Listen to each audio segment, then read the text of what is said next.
All right, what's up, guys? So, Tim Duncan decided to retire today. I'm shooting this on Monday afternoon. I'm shooting it live from Vegas, so don't mind the hotel room. Backdrop. Timmy Duncan, one of the greatest power forwards of all time, if not the greatest power forward of all time. The Twitter response, the internet response says it all. This is a guy who, the opposite of Kobe Bryant in the way that he had his retirement go. Now, I don't think Kobe Bryant was all about the retirement tour, but every team gave him a sending off. Tim Duncan's retirement was in the air, was up in the air, I should say, because there was a couple times during the season and even after the season concluded that we weren't sure if Tim Duncan was going to retire or if he was going to stay one more year. Now, it probably hasn't been since about 2014 that Tim Duncan was extremely effective on the court. That doesn't go to say that even in 2015, 2016, he still made a difference for his team, but this is a guy who's racked up 5 NBA championships, 3 of which were primarily his own. 1999 was very young Tim Duncan, and he was kind of coming into being one of the best power forwards in the league at that point. And then in 2014, it was the rise of Kawhi Leonard and, Manu Ginobili, Tony Parker had their part, and of course so did Tim Duncan. But 03, 05, 07, those were the Duncan years when the Spurs won, that it was almost entirely on the back of Tim Duncan that he won those championships. So, again, credit to the Spurs system, too. Gregg Popovich and Tim Duncan have been one of the best coach-player duos we've ever seen. It brings up to mind, Phil Jackson and Michael Jordan. Brings up to mind, Shaq and Phil again, and Kobe and Phil. Sure, a lot of Phil Jackson there, but Gregg Popovich, obviously, rightfully, one of the best coaches out there as well. But Tim Duncan, it's funny because you see, some of the internet response so far has been a lot on, Tim Duncan's style has never changed, whether it be on the court where he was dominant on the block, how he was one of the best NBA guys in terms of footwork, and his signature move was the bank shot. That's who Tim Duncan was. He was the big fundamental, but it shouldn't go ever overlooked about how dominant he was for his generation, where he's arguably the best of his generation because he's right up there, if not better than Kobe Bryant. If you look at rings, they match, 5 each. If you look at numbers, Kobe's a pure scorer, but if you look at rebounds, assists, blocks, he rounds out the stat sheet a little bit more than Kobe Bryant did. But not just in comparing those two, just for how dominant Tim Duncan was as a portable type of player. So Tim Duncan was always called on to or asked to do different aspects of the game of basketball to win.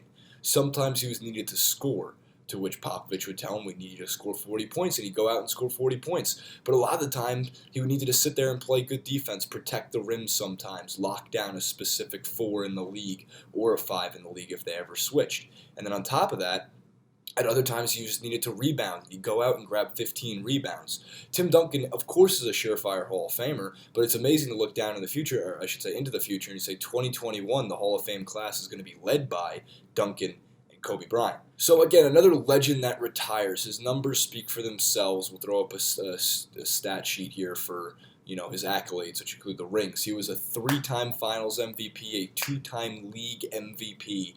So again, he's got all the accolades. He's absolutely in consideration for the greatest power forward of all time. Obviously, it's strange for me to see another one of the guys that I've known throughout my entire lifetime retire from the NBA. Kobe was one of those guys. Duncan was one of those guys. And now KG might be this year, maybe next year. I know he has a 2-year contract or 1 year remaining, so he's probably next year too. But that's another guy that's been around for as long as I've been watching basketball.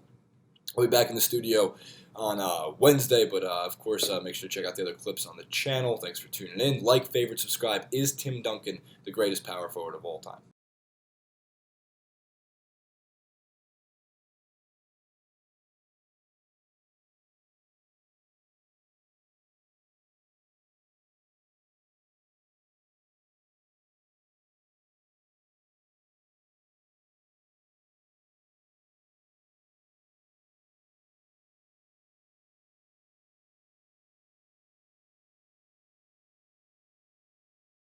The Spurs in 2014 is what you should expect to see the Spurs looking like in 2016, 2017. And I say that because the addition of Pau Gasol is pretty much a 2014 Tim Duncan.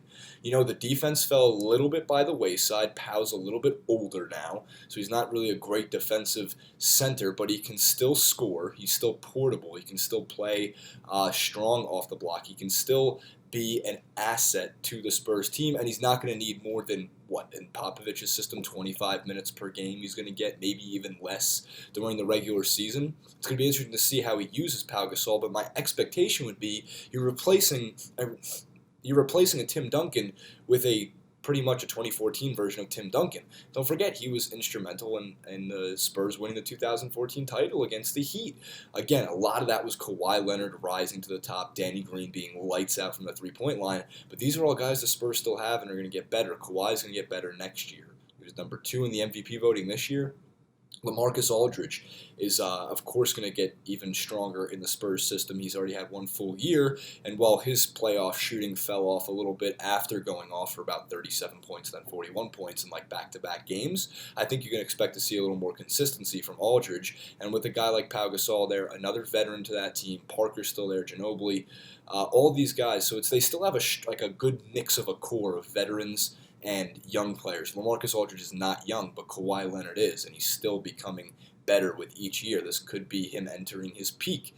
This is a guy who already has an NBA Finals MVP to his name, so I think what the Spurs are not done. Obviously, never count on Gregg Popovich, as long as they have Kawhi Leonard and guys like Danny Green to shoot. I know that a lot of the other players in the Spurs system have moved on, like Bellinelli was 2 years ago. He's moved on. I think Diaw's moved on. So I still think you're going to see Pau, and Boban moved on, but I think you're going to see a lot of what Popovich is so great at, which is making sure there's a ton of ball movement, finding the easy layup, and then, of course, letting Kawhi Leonard control certain aspects of the game, and has looked to see Pau Gasol slip into Tim Duncan's position that he had for the last 2 years.